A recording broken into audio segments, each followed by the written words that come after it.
That's what's known as coachwood. Okay. And this board was found under a house. I'll just dust it off a bit. It was found under a house in Canberra. It was painted with blue paint, and the bottom of it was rotten. Mark brought it in and asked me could I restore it, and I looked at it and said, yeah, I can. I reckon it's about I reckon it's a Wallace board, and it's about early 1957 when he was still nailing the decks down before he started to use just clamp everything. Yeah, right. And that's what I estimate it to be. When was your first timber board that you shaped?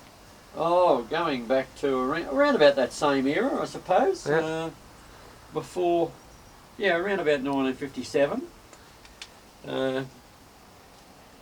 Prior to that, I'd been writing all what today is called toothpicks, all longboards. Oh, this design is about the mid-30s. Oh, okay. But it was carried through to, I can remember when I was a kid, around about 12 or 13, I can remember seeing boards similar to this shape around. So they were still riding them, but then there was changes taking place. Basically, every surfer that's in the water today owes a debt to Tom Blake, because Tom Blake took the ancient solid timber surfboards and started improving on them and coming up with stuff like this that people could carry around and ride.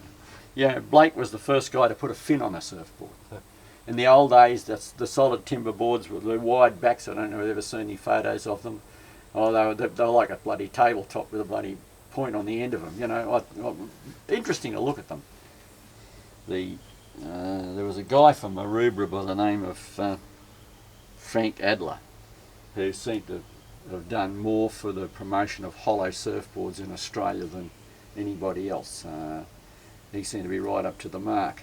But So how long did it take to make one of these, you reckon? oh, it takes me around about, I suppose if I concentrated on, there's about 40 or 50 hours working one, I suppose. Oh, okay. But I've just turned, it's just a hobby with me, as you can probably see by all the gear. I've been a wood turner and a maker of most things.